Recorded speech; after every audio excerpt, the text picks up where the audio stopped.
iPhone 13 Pro di tahun 2026 masih worth it nggak sih? Atau udah waktunya pensiun nih HP? Dan satu lagi, soal rumor widescreen, beneran serem atau cuma kasus minor?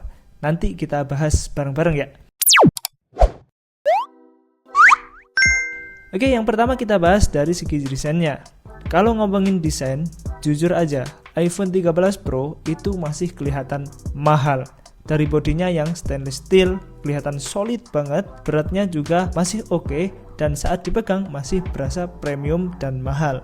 Layarnya 6,1 inci Super Retina XDR OLED 120Hz XDR10 dengan sertifikasi Dolby Vision yang masih sangat enak dilihat walaupun sudah beda 4 generasi dari iPhone terbaru. Scrolling masih smooth, nonton masih tajam dan sangat-sangat enak. Cuman ya, layar iPhone 13 Pro masih menggunakan notch yang menurutku di tahun 2026 ini udah kelihatan jadul sih. Tapi kalau nggak terlalu peduli soal desain kekinian, ini masih sangat-sangat aman. Kemudian lanjut ke performa.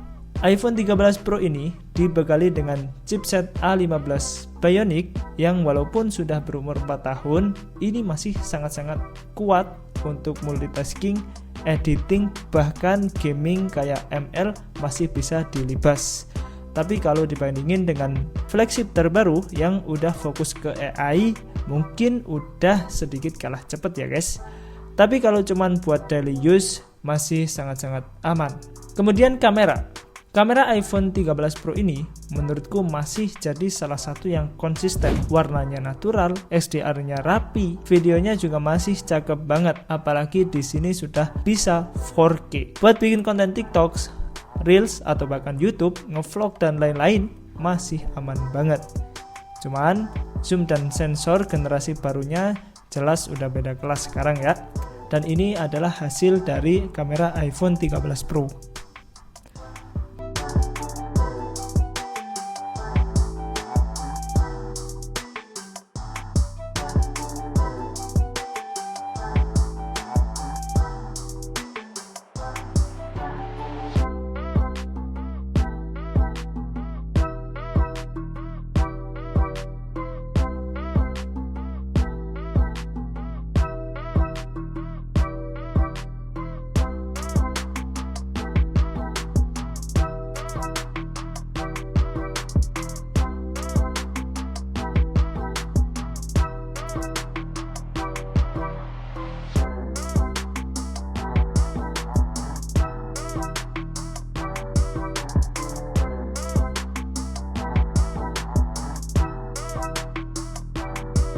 Kita lanjut ke segmen berikutnya, yaitu baterai.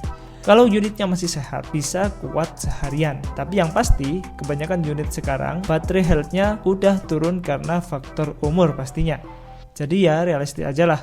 Jika dirasa baterainya sudah terlalu boros, silahkan ganti dengan baterai yang baru. Sekarang kita bahas tentang rumor widescreen yang lagi sering dibahas di sosial media sekarang, yaitu rumor kalau iPhone 13 Pro kena widescreen.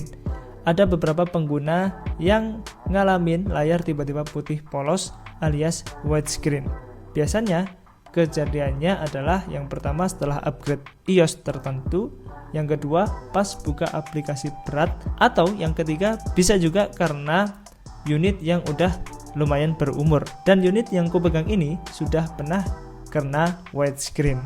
Dan untuk perbaikannya itu mahal banget. Banyak yang bilang ini lebih ke bug software atau umur layar yang udah tua, bukan cacat massal. Dan sejauh ini juga nggak ada pengumuman resmi soal program perbaikan khusus untuk layar iPhone 13 Pro ini. Tapi kalau kalian punya info terkait layar iPhone 13 Pro, silahkan komen di bawah ya. Jadi kalau kalian mau beli second, pastiin yang pertama layarnya normal, yang kedua nggak pernah jatuh keras, dan jangan lupa cek baterai health-nya. Di tahun 2026 ini harga bekasnya sudah turun jauh banget, bahkan sampai 60% lebih dari harga barunya dulu. Untuk unit Inter pasarannya sudah turun banget di 7 jutaan, bahkan bisa dapat di 6,5 atau 6,8 juta saja ya. Untuk unit X e-box masih cukup tinggi di 8,3 jutaan. lebih worth it yang mana? Jelas X-Epoch, tapi kalian sesuaiin sama kebutuhan kalian aja ya guys ya. Kesimpulannya, jadi iPhone 13 Pro di tahun 2026 masih worth it gak sih? Di harga segini iPhone 13 Pro masih sangat-sangat worth it karena bodinya yang masih kelihatan oke, terus kameranya masih bagus banget, dan layarnya yang masih keren. Tapi kalau kamu mau fitur yang paling baru, desain yang fresh, dan performa yang paling kenceng, ya jelas ini bukan pilihan utama lagi ya teman-teman ya. Dan yang terakhir soal isu widescreen, ini bukan isu yang besar tapi tetap harus hati-hati kalau beli unit bekas. Sekian dari saya, jangan lupa like, comment, dan subscribe apabila video ini membantu kalian dalam memilih HP yang akan kalian beli ya guys ya.